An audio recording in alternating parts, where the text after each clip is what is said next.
Chapter 6: Another Alien. Returning to the room where she had been away for 3 months, Zixu still felt very uncomfortable for a while. As soon as she looked up, what she saw was no longer the stars in the sky, and when she looked around, the alien who loved her was nowhere to be seen. After solving the problem on the school side, she sat tiredly on the sofa at home and started stunned. The balcony door was not closed, and the cold wind was blowing in from the outside. She shrank her neck and felt that something was missing. After thinking for a long time, she realized that it was Kay, who always loved to turn into a scarf around her neck. After she came back, she immediately went to check the information on the source of the heart contribution, but she couldn't find any clues. After that, she sent him away. With his ability, he should be able to find someone. Zixu thought, they probably won't see each other again, just like if she wants to come back, Kay will also go home. So no matter what Kay wanted to say to her over the past 3 months, she pretended not to understand and rejected him with such an attitude. However, emotions are not always as clear as rational thinking. Feelings are such a thing, when you give them silently, you can't even notice them. At the same time, Kay, who had already left, was actually in the corner of the balcony, turning into a drop of water hanging on the railing, shining a blue light of melancholy. Now he doesn't want to think about his aunt, the aunt he has never met. His father's request or anything is not so important, he just feels very sad. The girl he likes doesn't want to see him and wants to drive him away. The two were one inside and one outside, each in a daze. 3 days later, it was still in the evening, when Zixu returned home. She suddenly found a flying saucer parked in the house, with a large translucent water polo parked on the flying saucer. At first, she thought it was Kay, and she felt great joy in her heart, but then she felt something was wrong. She had that feeling that this water polo like Kay wasn't Kay. "Sasina, I heard that you are going to run away from marriage, so you don't want to marry me? You can't do that." A low male voice sounded, and then Zixu experienced the kind of sucking again before she could say a word. The feeling of being in an alien flying saucer. Another W-star mistook her for Sasina, and according to his words, it seems that he is the fiancé of that lady Sasina.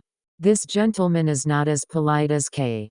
After Zixu was thrown into the flying saucer by him, she found that the scene outside changed in an instant. They had left the earth and were getting farther and farther away. "Sir, I'm not Sasina. Before making a quibble, let's close the secrete and breath of your right heart, Sasina." Zixu has a headache. The W-star probably all look the same? Wouldn't it be very inconvenient to recognize people only by looking at their faces? "Sir, you can check. This heart is not mine, I'm just an earthling." The big water polo with an icy aura approached, separated a filament and stuck it to Zixu's heart. The next moment, he gritted his teeth and said, "It isn't." Zixu breathed a sigh of relief, and just wanted to say that since she wasn't, let her go back, but who knew that the W-star had stretched out a lot of filaments and got into her chest. "Since you are not Sasina, I will take back the heart that belongs to Sasina." The severe pain made Zixu's eyes go black, and she couldn't say anything. She didn't expect that this W-star would suddenly do this. She would die if her heart was taken out. She was not afraid of death but suddenly felt a little regretful. If she knew that her life would be so short, she would not refuse Kay.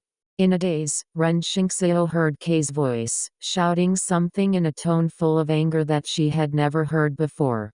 When Kay returned to Zixu's house just like the previous 2 days to peek at her, he found that Zixu had the aura left by another W-star. Zixu was arrested. Kay panicked and couldn't care less, and immediately chased after his breath. When he forcibly broke into Ninglang's flying saucer, he happened to see Ninglang take out a mimetic heart from Zixu's chest. That was Aunt Sasana's heart, but humans would die without a heart. When he saw Ren Xingxiu's drooping head, he immediately rushed up and waved Ninglang away. Without thinking, he cut open the depths of his prototype, dug out one of the two hearts, and sent it carefully and anxiously. He entered Ren Xingxiu's chest and held her against his forehead to promote wound healing. "Kay? What are you doing?" Ninglang held Sasana's right heart and looked at Kay's series of movements in confusion, very puzzled. Then he saw that Kay, who had always been peaceful, put down the Earthman whose breathing was gradually steady in his arms and attacked him. That cold look, as if he wanted to kill him. "You're crazy.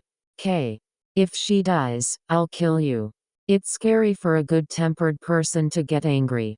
Kay dismantled half of Ninglang's flying saucer and made him half-dead with all his injuries, before returning to Earth with the unconscious Ren Xingxiu. End of chapter 6.